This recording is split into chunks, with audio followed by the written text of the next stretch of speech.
Senator Rodante Marcoleta charged with plunder, indirect bribery at ombudsman of 75 million campaign donation. Oh, ayan po mga kababayan. Yung sa SOSE, yung sa etc. lahat. Kaya naman pala mga boss chipamo sir, no?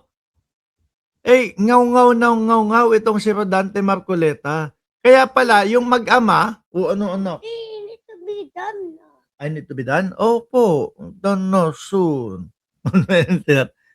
Say hi. Tell them. Nakita nyo naman. Ganito ho talaga ang totoong live, mga kababayan.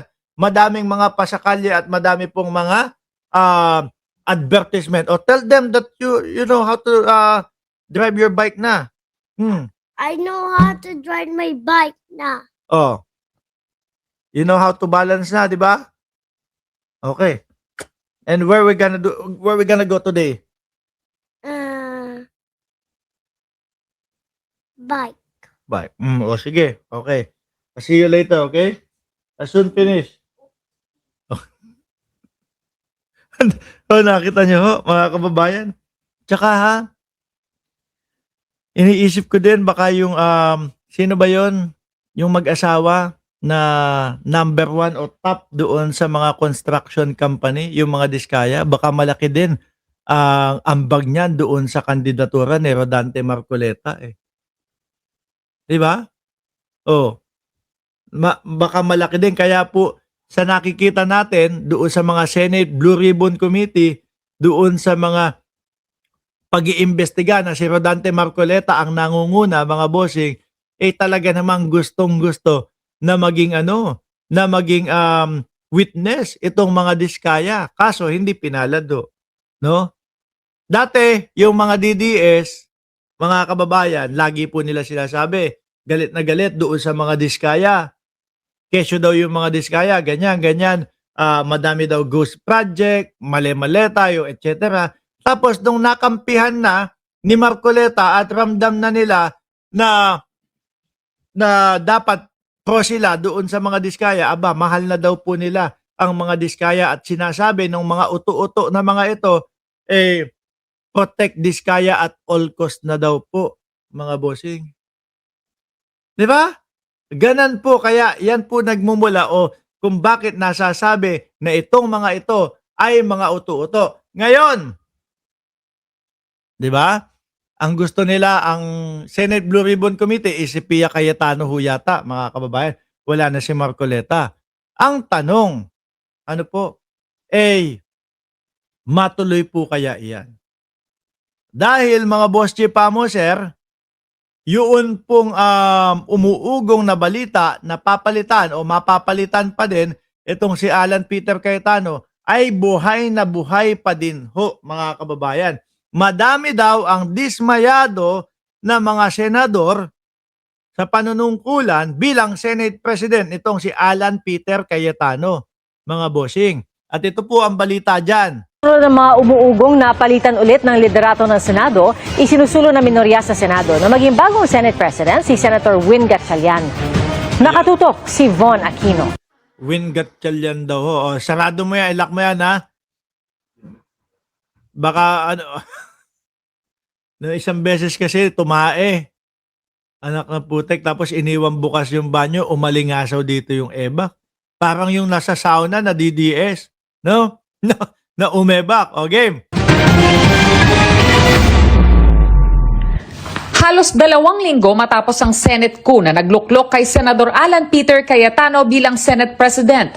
Sabi ni Senador Kiko Pangilinan sa isang pahayag na gusto ng minority bloc na tinawag niyang SB 11 o Solid Bloc 11 na maging bagong Senate President si Senator Sherwin Gatchalian. Sabi ni Pangilinan, may kakayahan, matatag at patas si Gatchalian. Naniniwala. Yun din, ako ho mga bossing. Yun din naman po ang nakikita ko dito po kay Senator Win Gatchalian. Sa lahat po ng senador, mga kababayan, sa nakikita ko, yan po ang pinakapatas. Kaya lang, may kaya lang ako. Medyo nalalambutan ako kay Senator Win Gatchalian. Pero yung Alice Guo nila, yung tandem sila ni Risa Ontiveros, okay po iyon. Ano, maganda po ang kinahinatnan at kinalabasan nung Alice Guo na tandem ni Win Gatchalian at ni Senadora Risa Ontiveros. Medyo hindi lang siguro ako totok, no, kay Senator Win Gatchalian, pero kaya ako nasasabi na medyo nalalambutan ako sa kanya. Hindi yung lambot na bading, ha?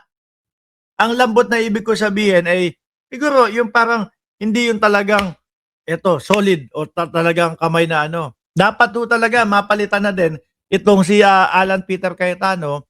Bakit po mga kababayan? Bagsak na po ang trust rating ng Senado.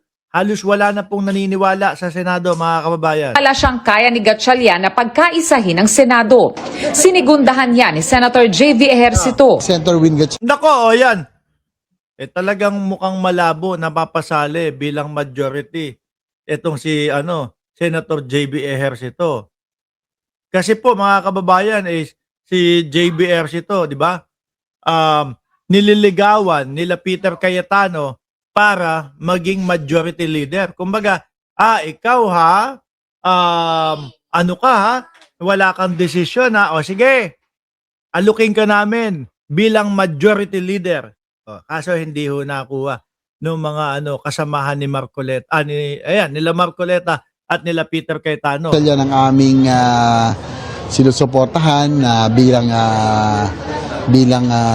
Senate President, no, dahil pinakita naman niya yung kanyang pagiging masipag, lalo na very studious, lalo na during the budget nung siya yung finance chairman. So pero ako naman kahit sino, I can work with anybody, kahit na sino yung naging Senate President. In fact, dapat majority leader sana ako ngayon. Finorgo ko na, no, for Ayan, inayawan, no? Di ba mga kababayan? Biruin mo naman. Yung liderato ni Alan Peter Cayetano, puro katarantadua, puro lang naman yan. Biruin mo yung may mga palabas pa na mga barilan na ganyan. Di po ba? May mga umiiyak bang mga DDS? Sayang, Inaaya na ako nito. Sige na, done na. No, I continue the vlog na lang tomorrow. Okay? Tonight. Sige, magpapaalam na ako mga kababayan. Sayang, may mga DDS dyan, may mga auto. Bukas, no, ng umaga mga DDS, bisita ulit kayo dito. Ano po?